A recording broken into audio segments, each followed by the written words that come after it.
बुलंदशहर जिले के रहने वाले राम सिंह जो कि एक मजदूर थे, वह फल बेचने का काम करते थे। जहां राम सिंह रहा करते थे, वहीं पड़ोस में एक महिला अक्सर बहुत बीमार रहती थी, जो कि रिश्ते में राम सिंह के बड़े भाई की बेटे की पत्नी थी, जिसका नाम था कमलेश। कमलेश का बहुत इलाज कराने पर भी उसकी बीमारी ठीक नहीं हुई और एक दिन उस बीमारी ने कमलेश की जान ले ली।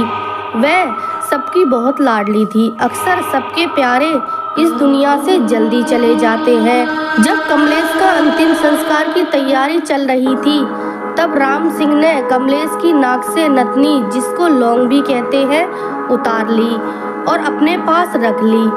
राम सिंह गांव-गांव घूमकर फल बेचा करते थे, जिसके कारण उन्हें घर लौटने में देर हो जाती थी। एक दिन की बात है, वह फल बेचकर घर लौट रहे थे। रात के करीब 11 बजे होंगे। वे एक वीरान रास्ते से अपनी साइकिल से घर की ओर जा रहे थे कि अचानक उन्हें अपनी साइकिल पर वजन महसूस हुआ और वे सोचने लगे कि आज क्या हो गया है, मेरी साइकिल ऐसे क्यों चल रही है, जैसे इस पर बहुत बोझ रखा हो। साइकिल के ऊपर वजन बढ़ता ही जा रहा था, जिससे साइकिल चलाने में राम सिंह को काफ़ी दिक्कत हो रही थी। तभी अचानक उन्होंने पीछे की तरफ मुड़ के देखा तो राम सिंह क्या देखते हैं कि एक डरावनी शक्ल की औरत उनकी साइकिल पर बैठी है। राम सिंह पसीने पसीने हो गए और बेहोश होकर सड़क पर गिर गए। उसी रास्ते में 2-3 व्यक्ति जा रहे थे।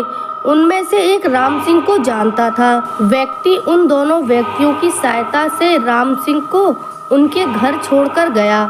सुबह राम सिंह की आंख खुली और रात की घटना से वे बहुत डर गए थे, इसलिए वे 4-5 दिन तक फल बेचने नहीं गए। घर में उनकी पत्नी और बच्चे पूछते कि क्या हुआ है, आप काम पर करने क्यों नहीं जाते हो। राम सिंह सोचने लगे कि अगर मैंने वो घटना इन लोगों को बताई तो ये मुझे या तो पागल समझेंगे या मुझे निकम्मा समझेंगे कि काम ना करने का अच्छा बहाना निकाला है। गरीब आदमी अगर काम ना करेगा तो खाएगा क्या। सोचकर 4-5 दिन के बाद राम सिंह अपने काम पर जाने लगे। पहले की तरह गांव-गांव जाकर फल बेचने लगे। आज फिर उन्हें घर जाने से देर हो गई। जैसे वे उस सुनसान रास्ते पर आए, उनको एकदम से उसी दिन की तरह घटना और उस औरत का भयानक चेहरा याद आ गया। अब वो अपनी साइकिल को तेजी से चलाने लगे। तेज चलती साइकिल की रफ्तार अचानक धीमी होती चली गई। राम सिंह बहुत ताकत लगा रहे थे, लेकिन साइकिल की रफ्तार थी जो और धीमी हो रही थी। अब उन्हें ये यकीन हो गया कि हो ना हो उस दिन वाली चीज ही मेरी साइकिल को रोक रही है। उन्होंने इस बार हिम्मत करके बिना पीछे मुड़े पूछा, कौन हो तुम, मुझे क्यों परेशान कर रही हो, मैंने तुम्हारा क्या बिगाड़ा है। साइकिल के पीछे से आवाज़ आई, चाचा मैं कमलेश।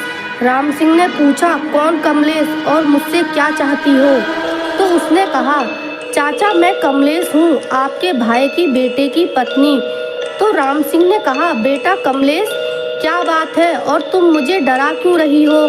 तब कमलेश बोली, चाचा जी आपके पास मेरी लौंग है जो आपने मेरे मरने के बाद मेरी नाक से निकाल ली थी। मैं बस उसी को लेने आई हूँ। मेरा आपको डराने का बिल्कुल भी इरादा नहीं था। राम सिंह ने कहा, ठीक है बेटा, मैं तुम्हारी लौंग वापस कर दूंगा। तो कमलेश ने कहा, नहीं चाचा जी, मेरी लौंग को आप वहीं रखना जहाँ पर मेरा अंतिम संस्कार हुआ था। दूसरे दिन उन्होंने वैसा ही किया जैसा कमलेश ने कहा। उस लौंग को अंतिम संस्कार वाली जगह पर रख आए। उस दिन के बाद फिर कमलेश राम सिंह को नहीं दिखाई दी। आशा करती हूँ आपको ये हॉरर स्टोरी पसंद आई हो और ऐसी हॉरर स्टोरी सुनने के लिए मेरे चैनल को सब्सक्राइब करके बेल आइकन को प्रेस करें। धन्यवाद।